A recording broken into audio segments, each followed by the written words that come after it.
Guys, I got 3 books that are on the International Booker Longlist. First one I got, The Wax Child, On Earth as It Is Beneath, and The Remembered Soldier. I'm so hyped about the 3 books I got because I read like summaries of every book that's already been published from the Longlist, and those 3 were the ones that piqued my interest. Barnes & Noble had 2 of them, and then I got The Wax Child from Books A Million. I'm really excited to kind of read them and try to figure out how they made it to the long list. I'm gonna start on the thick one because I think I need to start making a dent.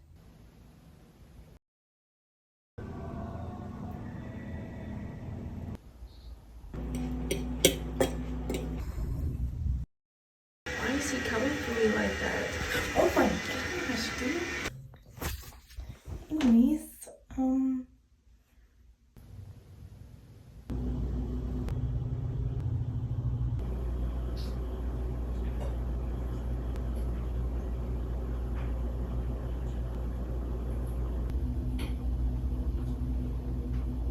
hey guys, I'm at the gym. I'm going to read while I walk on the treadmill, but I just want to let you know, I just parallel parked, by the way. Barely had to do any corrections, by the way. Ooh, okay. No makeup May. Okay, let me show you how much left I have in my book. Look guys, I've come a long way. I only have 2 more chapters. Each chapter is like 50 pages. My thoughts on the book so far are they're phenomenal.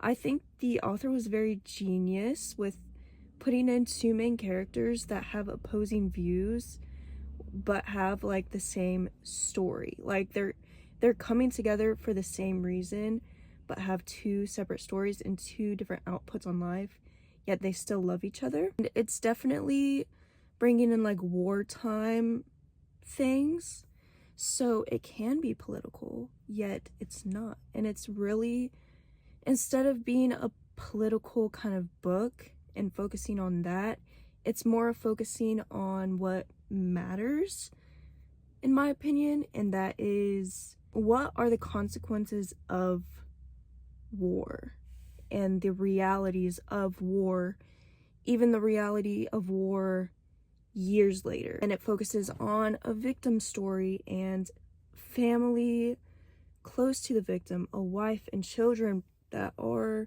part of the victim's life. And I think that's very important. The author wasn't really losing the point there.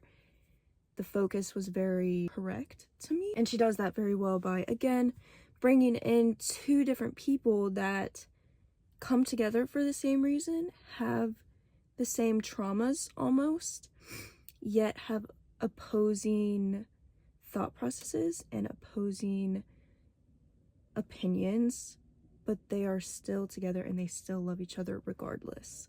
I think it's excellent, and it's also a very interesting book. Every time I read it, there's always something happening. There's constant plot twist. It really highlights the fact that healing isn't linear. It's very up and down and up and down. I'm really flying through it because it's a book that is constantly leaving you on your toes and constantly questioning yourself. And I do think it's going to be a book where it leaves off like what I think it's going to leave off, not on a cliffhanger, maybe on a cliffhanger, but more on the fact that like, so what really happened? Because we have multiple options of what could have really happened, but what actually happened. Reminds me of Bunny by Mona Awad. It kind of leaves off on like what actually happened here, and it leaves you open to make your own decision about what happened. To me, okay, Amand, the husband, is a survivor of war, but he survives with memory loss, so he remembers nothing about the war. And his wife finds him and she tries to help him remember, but there's a car coming by. She tries to help him remember, but some things you're questioning if she's trustworthy, but then also Amand himself is kind of not trustworthy either because he doesn't remember. And also there's a lot of underlying mental illness going on, which kind of has you doubting his reality because he has delusions and blackouts and stuff like that. So it's like, who is correct? Who's less sus? You can be put in the position of you don't believe his wife, Julie. Maybe she's not real. He's constantly fighting the reality of his life, and you as a reader are kind of convinced that maybe it isn't real. Maybe it's a simulation. But I choose to believe that his wife and his children and the life that he found with them is real and not part of a simulation or a delusion. Because if it's not, I feel like it would just discredit the reality of a victim's family's trauma. You know what I'm saying? A spouse's trauma from someone coming back from war. Or the kid's trauma when their father returns after 8 years. Or with, like, the wife, her complex relationship with her friends who are envious of her situation getting her husband back. And I think that's very important to have that reality and for that reality to be drawn attention to.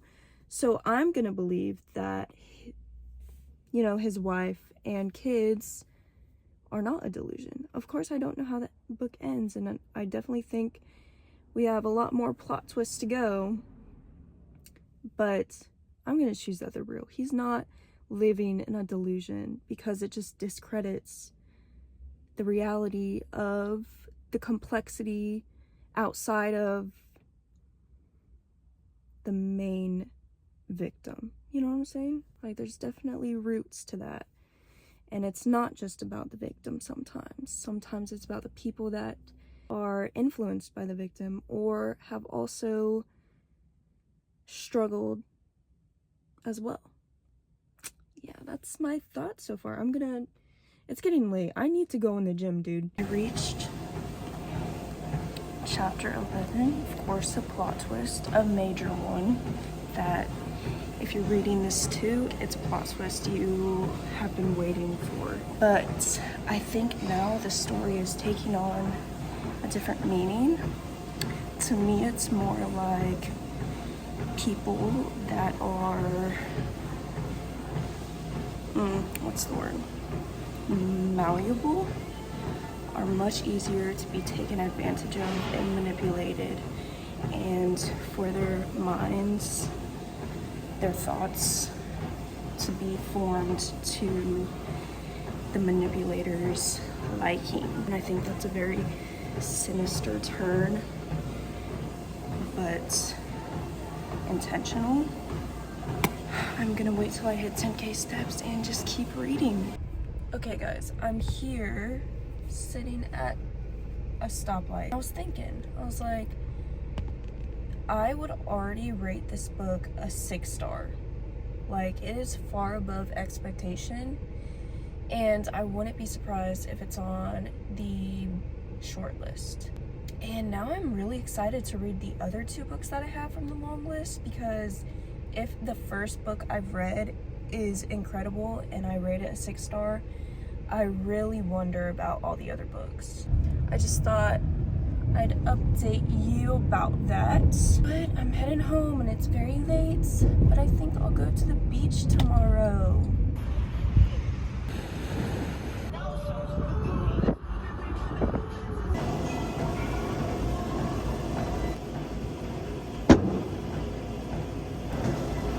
I've already hit my step goal and I have this much left of the book. Oh my gosh, I'm having to take so many breaks because what in the world? What in the world? I'm actually so scared to keep reading this because how much more heartbreaking can this get? And I think that's the whole point of the book, is to broken by the end of it. And I don't think I want to be broken. I don't know, guys. I don't know. I still have not finished the book yet, and I'm not sure if I even want to. I think it's going to be something that I'm gonna cry about, and I am not in the mood for crying. I have too many things to do. Oh my gosh, if I keep talking about it, I'm going to cry. So I'm going to stop talking about it and drive home. Okay? Okay. Hey, you know what? It's 11:11 right now, and my wish is for a happy ending. I'm glad you can't see me because I'm literally about to cry. And I haven't even finished the book yet, and I think it's gonna get even worse.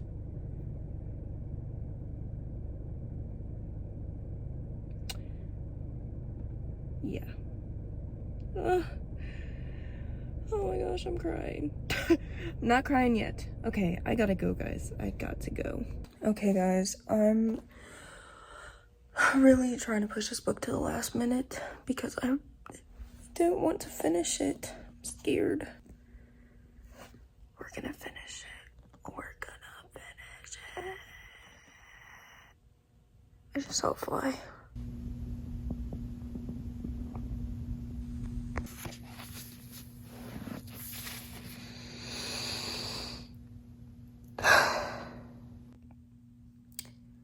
I'm not sure how to feel. I think by the end, this book answers my questions. And at the end, it was a plot twist that I was not expecting. Like, I knew the general idea, but not to the extent. Like, I knew what was up, but the ending was somehow still a plot twist. And I'm not as sad about what didn't work out for him. I'm glad he found answers. Now it's more sad being left off with another possibility that I wasn't prepared for. So now, instead of having like all my thoughts towards this book while I was reading this book, I'm left with more thoughts that I didn't consider when I finished this book. And somehow, thinking all those thoughts while reading a book, those thoughts have an outlet. And when I'm left with thoughts after finishing the book, there is no outlet. So now it's gonna play in my head on repeat.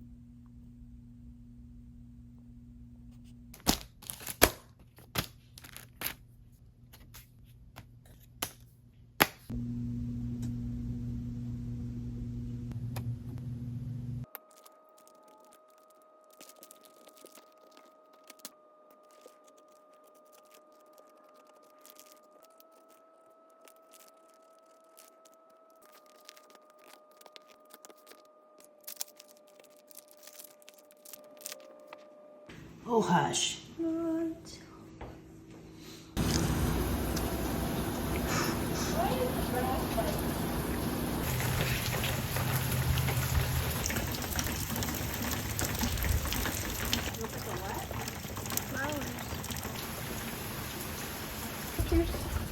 I decided it'd be the perfect time to read The Wax Child. Well, you can see my reflection. I would love to read this at like 3 a.m. and really creep myself out and not get sleep for 2 weeks.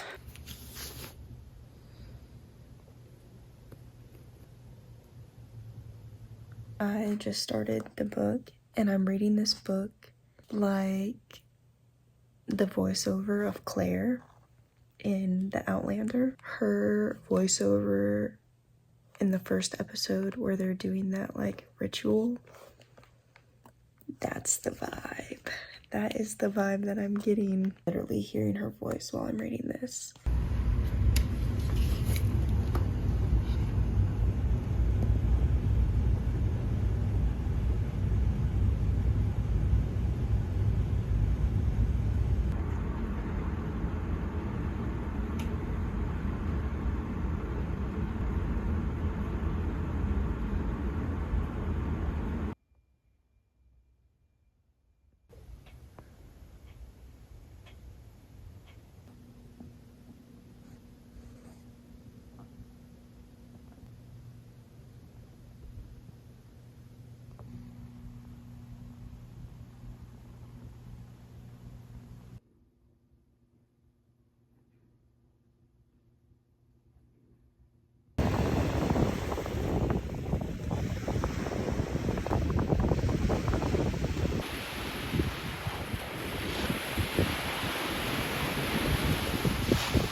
And see how fast his heart is beating.